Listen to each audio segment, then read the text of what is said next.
पंढरीचा राजा पंढरीचा राजा पंढरीचा राजा पंढरीचा राजा।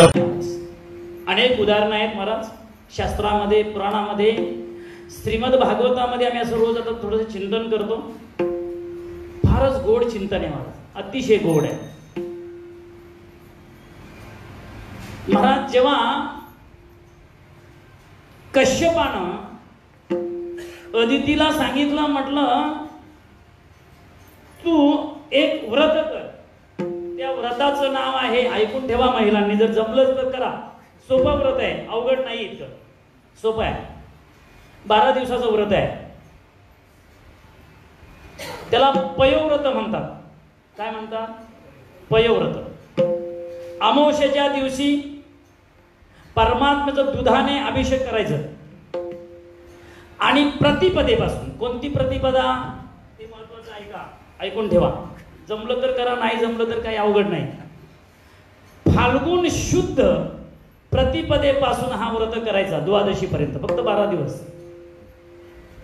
आता आम्ही काय केलं, चिंतनाची वही निवडली, कारण हे सर्व लक्षात राहत नाहीये, मग थोडं जरा टिप्पणी करायची, मग दुसऱ्या दिवशी या सर्व श्रोत्यांना मलाही सांगता येतंय, विठ्ठल विठ्ठल।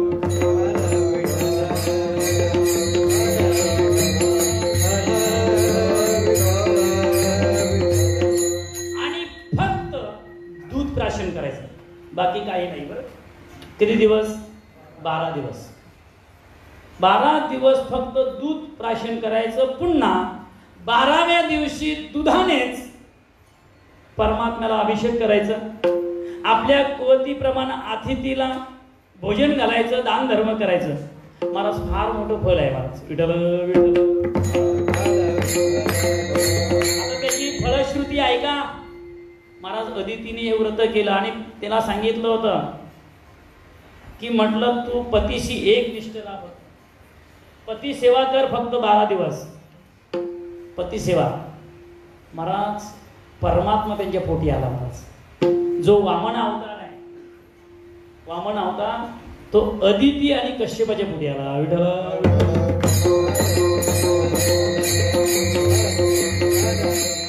सेवेचं जीवनामध्ये फार मोठी फलश्रुती महाराज, सेवा केली पाहिजे, सेवा राहिली नाही आता, सेवा लोप पावली महाराज। परमार्थामध्ये सेवा आणि त्याग महाराज दोन्ही गोष्टी फार महत्वाच्या आहेत, अत्यंत महत्वाच्या आहेत। आणि म्हणून तुकोबाराय म्हणतात की आम्ही त्यांचं काय झालो, सेवक, दास्यत्व स्वीकारलं, कायेने, वाचेने, मनाने। तुकाराम महाराजांना लोकांनी विचारलं, महाराज तुम्ही त्यांच्यावर विश्वास ठेवला, त्यांचं दास बनला, फायदा काय ते सांगा ना, 9:15 वाजायला आले।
चकारात्मक सांगतात महाराज, त्याची म्हणजे ते संतच माझं काय करतील, त्याची म्हणजे बाकीच्या सर्वांची ज्यामध्ये व्यावृत्ती होते आणि नेमकीच ज्ञान करून दिलं जातं त्याला चकार म्हणतात. बाकीच्या सर्वांची व्यावृत्ती आणि नेमकीच ज्ञान त्याची माझे हित करीती सकळ जेणे हा गोपाल कृपाळी. मला ते हित करतील महाराज, हित. आणि हित नेमकं कशाला म्हणतात? हित आपण व्यवहारामध्ये ज्याला हित समजतो त्याला संत महात्मे हित मानायला तयार. आपल्या व्यवहारामध्ये कशाला आपण हित म्हणतो? अगदी प्रामाणिकपणे सांगा, आपण कशाला व्यवहार हित म्हणतो? चांगला बंगला, चांगली गाडी, सर्व अगदी चकाचक. सर्व चकाचक पाहिजे. आम्हाला उतरण्यासाठी सुद्धा चकाचक पाहिजे. कुठेही आम्हाला उतरून चालत महाराज. हित त्याला म्हणतात की त्याचं कधीच पुन्हा अनहित होत नाही.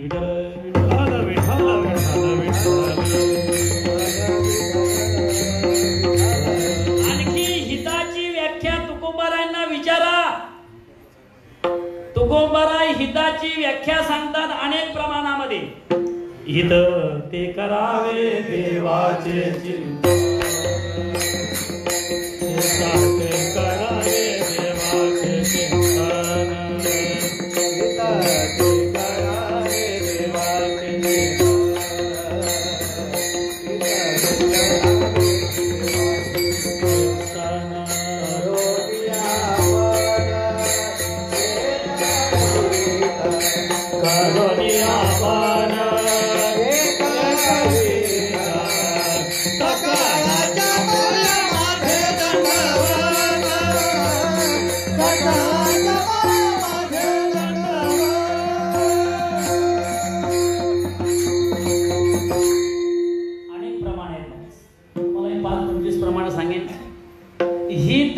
करावे देवाचे चिंतन करणे म्हणजे हित. दंभाला दूर ठेवणे म्हणजे हित. हित व्हावे तरी दंभाला दूर ठेवणे. तुका म्हणे हित होयतो, आपला व्यापार सहज होईल ते खरं म्हणजे हित. हित आपली व्याख्या भिन्न आहे, साधू संतांची व्याख्या वेगळी महाराज. संत महात्मे सांगतात देवाचं चिंतन करणं, दंभाला बाजूला ठेवणं म्हणजे खरं हिताचं लक्षण आहे. पण आपला दंभ काय बाजूला, तो मध्ये येतोच, आडवा येतोच आपल्याला आडवा करण्यासाठी. तो आडवा येतो म्हणजे आपल्याला आडवा करण्यासाठी.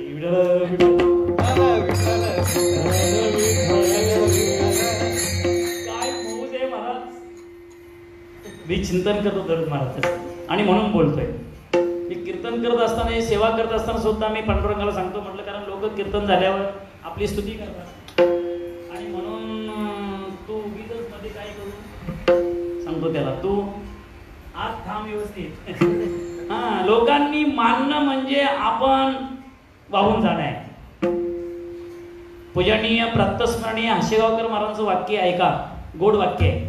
लोकांनी आपली स्तुती करणं म्हणजे तो आपला एक नंबरचा शत्रू आहे. विठ्ठल विठ्ठल.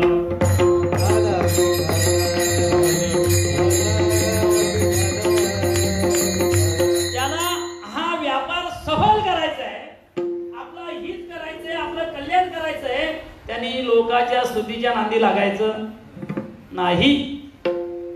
तुकाराम महाराज म्हणतात लोक दंभ मान चेष्टा हे तो विष्ट आहे. तुकाराम महाराज म्हणतात हा जो अलंकार आहे मोठेपणाचा हा खोटा आहे. काय खोटा आहे? खोटा. तुकाराम महाराज म्हणतात नाही साजत हा मोठा मज अलंकार खोटा.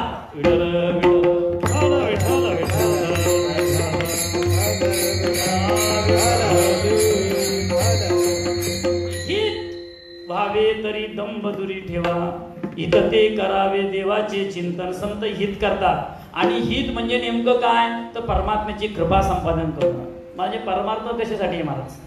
परमार्थ देवाची कृपा झाली पाहिजे महाराज, परमात्म्याची कृपा झाली पाहिजे. परमात्म्याची कृपा संपादन करण्यासाठीच भक्ती करायची. विठ्ठल विठ्ठल विठ्ठल विठ्ठल विठ्ठल भक्तीचं खरं माध्यम जर काय असेल, खरं परमात्म्याची कृपा संपादन करणे, संतांची कृपा संपादन करणे महाराज. आणि परमात्मा तशी कृपा करत नाही महाराज. भक्तीचं सोंग करून परमात्मा कृपा करत नाही. विचारा तुकाराम महाराजांना, सोंगे छंदे काही देव जोडे ऐसे. हे आपण गाथा जरा वाचा ना व्यवस्थित जरा. म्हणजे सोंग छंद करून परमात्मा काही कृपा करत नाही. आणि परमात्म्याची कृपा होणं म्हणजे आपलं जीवन सफल होणं महाराज, सफल होणं महाराज. जेणे हा गोपाल कृपा करे महाराज. आणखी आम्ही आता काय करणार आहे, परमात्मा संत महात्मे काय करणार आहेत महाराज म्हणतात. परमार्थ करत असताना अडीअडचणी येतात. तुमचा एकदम योग्य दिशेला पाऊल पडला की मग लोक त्रास देतात, समाज त्रास देतो. समाजाने त्रास द्यायला सुरुवात केली की आपण अनुमान लावायचं आपली दिशा. हा परमार्थाचा कारण महाराज बघा ना तुम्ही, संतांची चरित्र वाचा. आपण पण अनुमान लावायचा. फारच लोक काही कारण नसताना त्रास द्यायला लागली की आपण समजा आपला रस्ता आपण योग्य रस्त्याला लागलेलो आहोत. महाराज म्हणतात तुम्ही भागलात, तुम्ही थकलात की संत महात्मे बोध रूपी कडे उचलून घेतात तिसऱ्या चरणात. भागलिया मदवा तीर कडिये, भागलिया मदवा तीर कडिये, भागलिया मदवा तीर कडिये, भागलिया मदवा तीर कडिये, भागलिया मदवा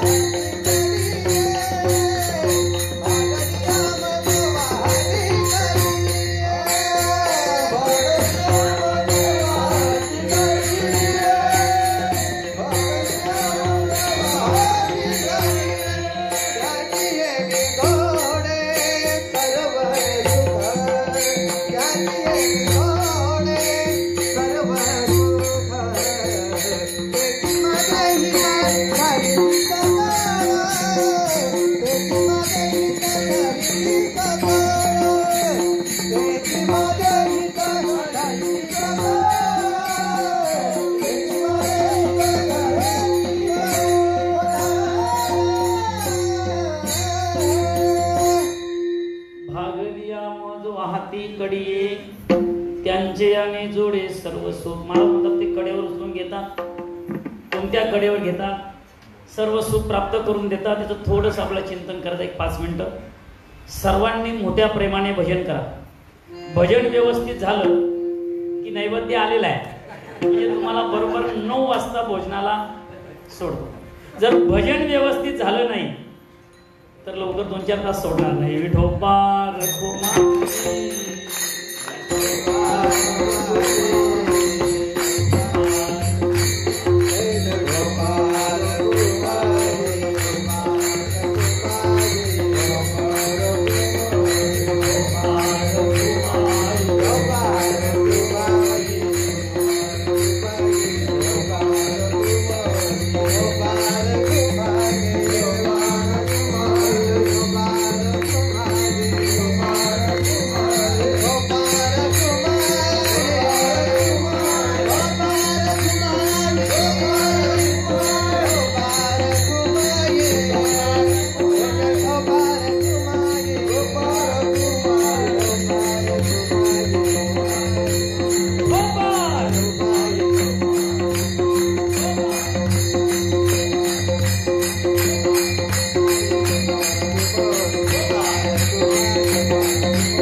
एकच ओळी सांगतो. भगवान सांगतात अर्जुना, तो बोध तुला जोपर्यंत भेटत नाही तोपर्यंत ती ही साधना तू सोडू नकोस. काय सांगतात भगवान? बाबा बसले मला माहिती आहे म्हणून आपण काय ज्ञानेश्वरी पाठ करून यायचंच नाही. भगवान बोलतात अर्जुना ऐका किती महत्वाची ओवी आहे. जो वरी अर्जुना तो बोधूची भेटे ना मना तववरी या साधना बजावे लागे. परमार्थामध्ये बोध फार महत्वाचा आहे महाराज, महत्वाचा आहे. आपलं त्या बोधाकडे 100% दुर्लक्ष आहे. ऐका आपलं चाललंय फक्त नाटक. काय चाललेलं आहे? नाटक चाललेलं आहे भक्तीचं. विठ्ठल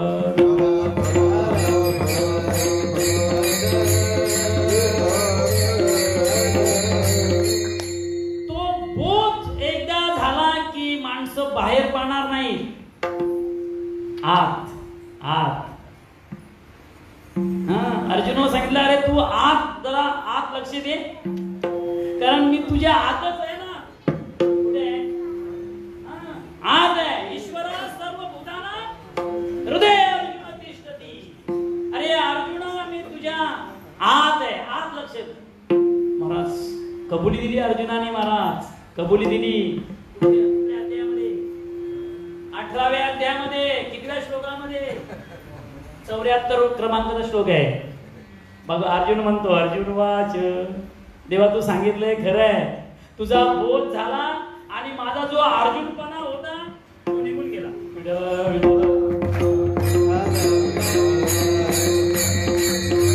काय मोह दे नष्टो मोहा स्मृतिर्लब्धा. हे काय अवघड आहे. ही बापाची भाषा आहे. ही कोणाची भाषा आहे? तर ज्ञानोबाची आईची भाषा आहे का? गुंतलो होतो अर्जुनपणे तो मुक्त झालो तुझी गुणे. आता पुसणे सांगणे दोन्ही नाही. तू मला आता काही सांगू नको, मी तुला काही विचारत नाही. तुझा बोध मला आता झाला. विठ्ठल विठ्ठल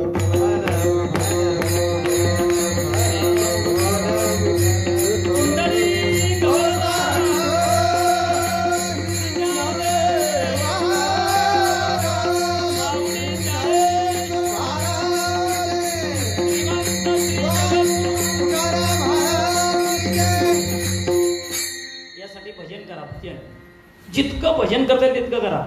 वेळ गप्पा मारण्यात फुकट घालू नका. ज्यांनी 2-2, 4-4 माला घातल्यात ना त्यांनी तरी पण ऐका.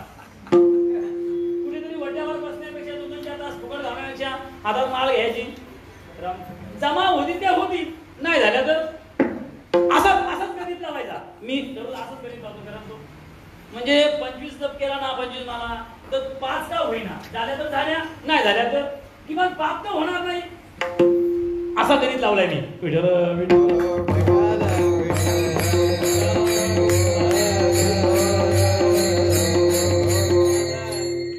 असंच लावायचं. हनुमंतरायांनी असंच गणित लावलं होतं. ज्या चुटक्या जमा होतील त्या होतील सेवेत, नाही झाल्या तर पण चुटक्या म्हणायचा जय श्री श्रीराम जय राम जय जय राम श्रीराम जय राम जय जय राम. असं गणित लावायचं आपण. असंच लावायचं. भागलिया मज वाहती कडे त्यांचे निजोडे सर्व सुख.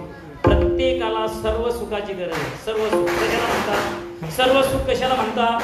आता याचे अनेक प्रकार आहेत. 4 प्रकार आहेत. आपली वेळ संपली. एका वाक्यात सांगतो, ज्ञानोबारांच्या भाषेत सांगतो. सर्व सुख कशाला म्हणतात? ज्ञानोबाराय सांगतात ऐका सर्व सुख कशाला म्हणतात. किंबहुना सोये जीव आत्मयाची लाहे तेथ जे होय तया नाम सुख. बस याला सर्व सुख म्हणतात.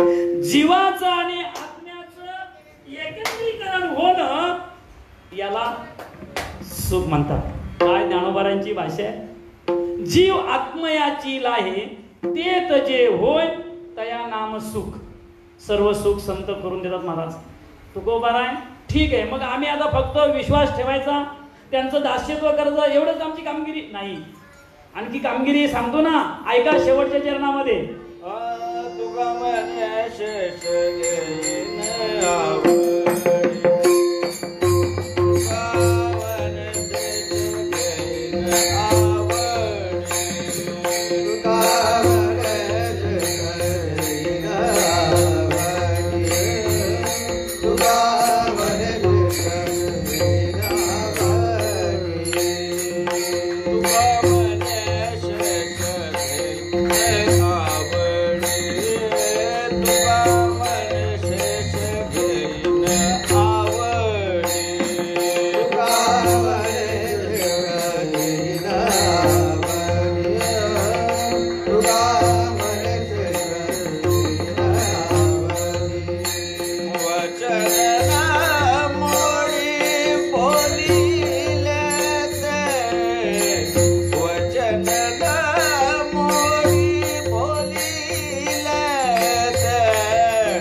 ते एक विशेषण लावलं, आवडीने सेवन करीन.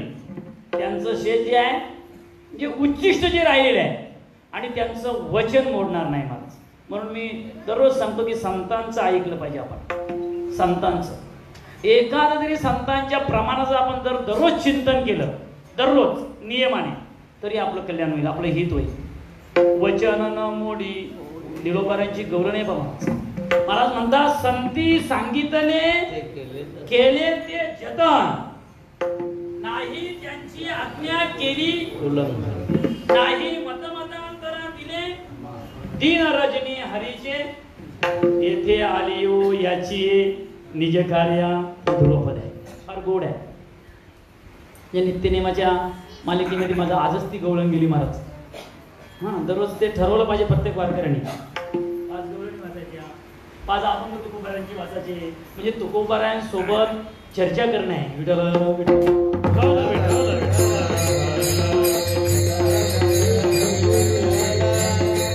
आणि पूजनीय प्रातस्मरणीय बाबा सांगायचे, आपण कणभर करायचं,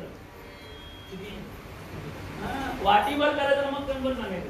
आमचं तसं उलट चाललंय सर्व. म्हणून काही परिणाम दररोज करायचं तसं. बरोबर. तुका म्हणे शेष घेईना आवडी आणि वचन न मोडी बोलिले ते. खरं म्हणजे मी सुरुवातीला जराशी वेळ झाली म्हणून सांगण्याचं राहून गेलं. मला स्मरण आहेच, होतच, आणि दादांनी सांगितलं आनंद आहे. खरं म्हणजे एक कमतरता आहे की नाही, की ज्यांचा चेहरा बघितल्यानंतर आनंद वाटायचा. खरं म्हणजे पारमार्थिक माणसाचा चेहरा असा राहिला पाहिजे. पारमार्थिक माणूस कधी दुःखी सापडता कामा नये महाराज. ऐका, कधीच नाही. पारमार्थ जो हबब ज्याने लावून घेते ना, हबब पुढे तो आनंदित असला पाहिजे. आनंदित किती मोठं दुःख येऊ द्या, प्रपंचामध्ये दुःख येईल, कारण तो दुःखाचं काय सर्व सांगतच आहे. चौकडे असं वर्णन केलं. चौकडे तुझी काय प्रमाण म्हणण्यासाठी ते चौकडे विश्रांती नाही कोठे, रात्रंदिवस आम्ही चाली लावून प्रमाण म्हणतो. संसार दुःख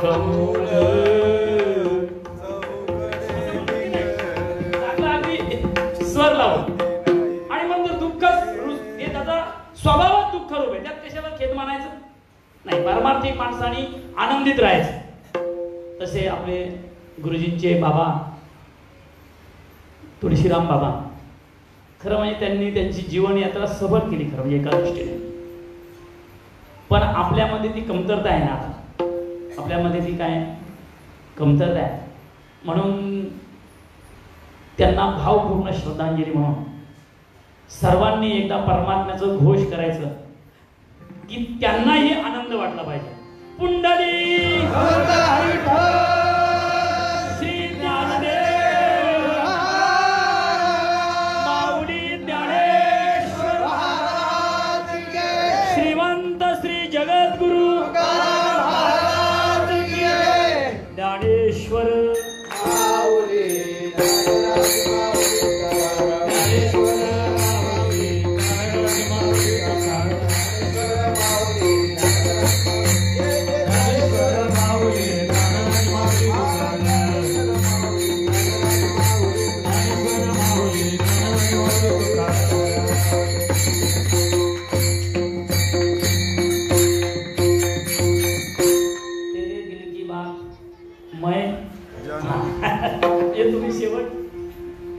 सेवा संपली.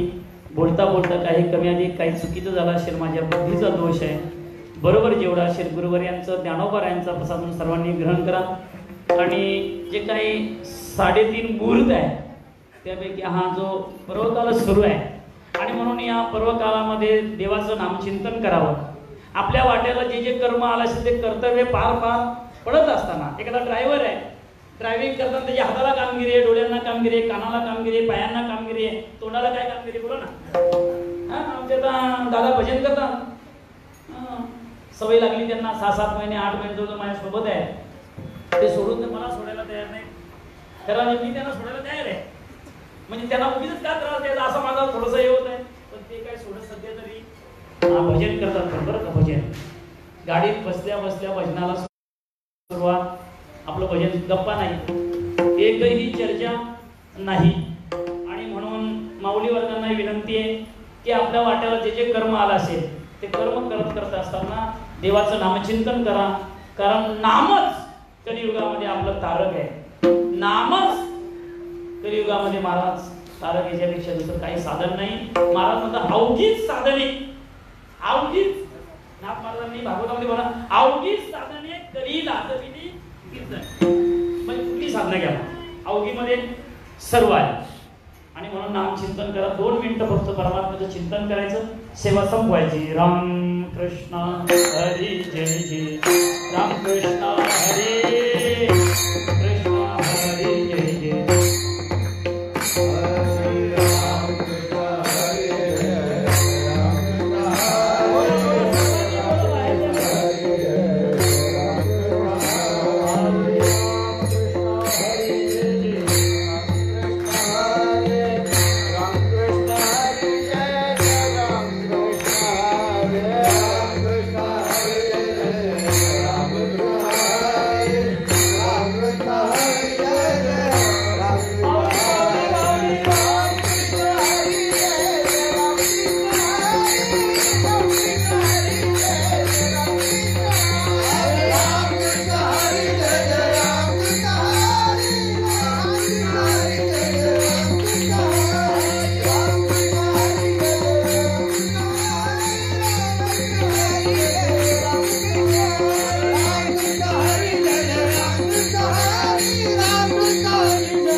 हार्मोनियम गंधर्वच आहेत खरं म्हणजे, पण मी बेसूर माणूस आहे, मी सांभाळून घेतलं खरं म्हणजे.